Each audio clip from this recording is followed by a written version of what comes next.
بسم اللہ الرحمن الرحیم وصلی اللہ علی النبی الکریم۔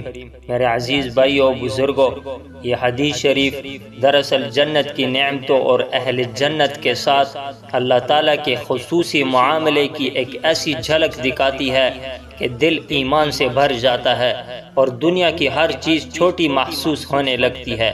سوچئے، جنت میں داخل ہونے کے بعد بھی اللہ تعالیٰ اپنے بندوں کو صرف نعمتیں نہیں دے گا بلکہ ان سے ملاقات کا خصوصی اہتمام فرمائے گا۔ حضرت ابو ہریرہ رضی اللہ عنہ اور حضرت سعید بن مسیب رحم اللہ کی ملاقات کا یہ واقعہ اسی محبت الہی کی ایک جھلک ہے۔ حضرت ابو ہریرہ رضی اللہ عنہ فرماتے ہیں، میں دعا کرتا ہوں کہ اللہ مجھے اور تمہیں جنت کے بازار میں اکٹھا کرے۔ حضرت سعید بن مسیب رحم اللہ حیران ہو کر پوچھتے ہیں، کیا جنت میں بھی بازار ہوگا؟ یہ سوال انسانی سوچ کی حد کو ظاہر کرتا ہے۔ دنیا میں ہم بازار کو خرید و فروخت، جھگڑے اور ضرورت کی جگہ سمجھتے ہیں، لیکن جنت کا بازار دنیا کے بازاروں سے بالکل مختلف ہوگا۔ حضرت ابو ہریرہ رضی اللہ عنہ فرماتے ہیں کہ رسول اللہ صلی اللہ علیہ وسلم نے فرمایا، اہل جنت جب جنت میں داخل ہوں گے تو اپنے اپنے اعمال کے درجوں کے مطابق رہائش اختیار کریں گے۔ پھر ہر جمعے کے دن کی مقدار کے برابر ایک خاص وقت میں انہیں اللہ تبارک و تعالی کی زیارت کی اجازت دے دی جائے گی۔ یہ وہ لمحہ ہوگا جس کی کوئی مثال دنیا میں نہیں۔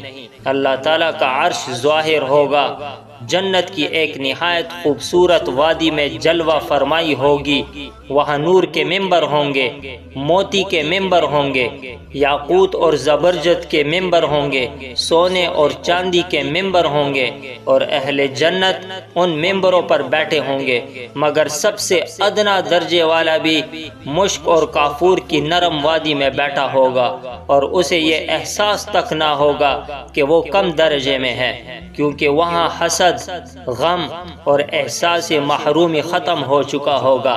تو میرے عزیزو، دنیا میں انسان کا سب سے بڑا دکھ یہ ہے کہ وہ ہر وقت خود کو دوسروں سے موازنہ کرتا رہتا ہے کہ فلاں کے پاس بڑا گھر ہے، فلاں زیادہ کماتا ہے، فلاں زیادہ خوبصورت ہے۔ یہی موازنہ پیدا کرتا ہے حسد، دوسروں کی نعمت دے کر جلنا، احساس کمتری، خود کو چھوٹا سمجھنا، ناشکری، اپنے نعمتوں کو نظر انداز کرنا، دکھ اور بے چینی جو کبھی ختم نہیں ہوتی۔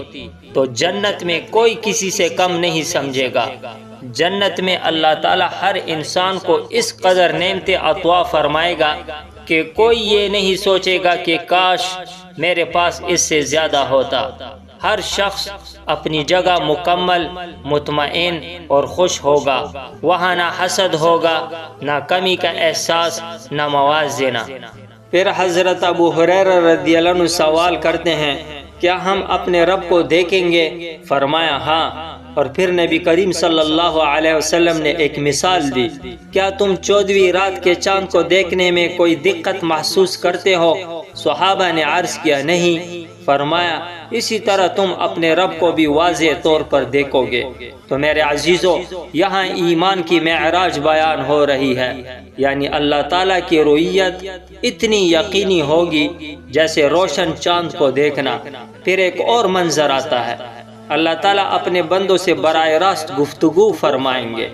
ہر شخص سے اس کے اعمال کے بارے میں سوال ہوگا کہ اے فلاں، کیا تمہیں وہ دن یاد ہے جب تم نے یہ غلطی کی تھی؟ بندہ اقرار کرے گا، ہاں یا رب، اور اللہ تعالیٰ فرمائیں گے میں نے اسے معاف کر دیا تھا، اسی مغفرت کی وجہ سے تم اس مقام تک پہنچے ہو۔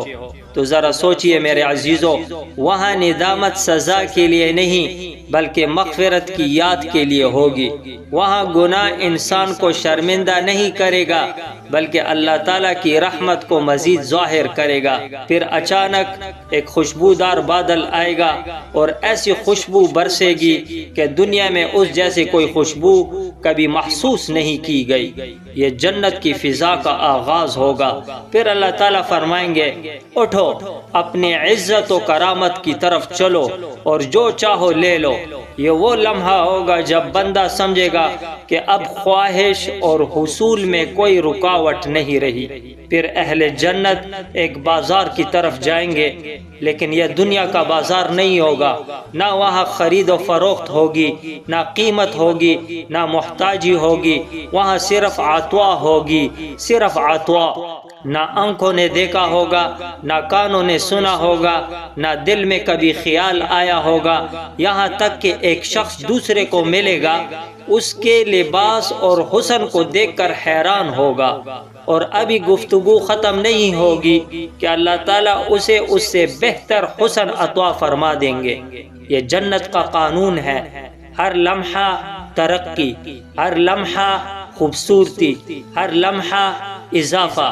نہ وہاں غم ہوگا، نہ اداسی، نہ یہ میرے پاس کم ہے کا احساس۔ پھر جب اہل جنت اپنے گھروں کو واپس آئیں گے تو ان کی بیویاں استقبال کریں گی اور کہیں گی خوش آمدید، مرحبا، آپ تو اس حال میں گئے تھے مگر آپ کا حسن، خوشبو اور نور پہلے سے بھی زیادہ بڑھ گیا ہے۔ وہ جواب دیں گے آج ہم نے اپنے رب جبار کے ساتھ مجلس کی ہے، اس لیے یہ عزت ملی۔ یہی اصل کامیابی ہے۔ دنیا میں ہم چیزوں کے پیچھے بھاگتے ہیں مگر اصل نعمت اللہ کی رضا اور اس کی ملاقات ہے۔ اللہ تعالی ہمیں بھی جنت کی ان نعمتوں کا یقین اور اپنی رضا کی طلب عطا فرمائے۔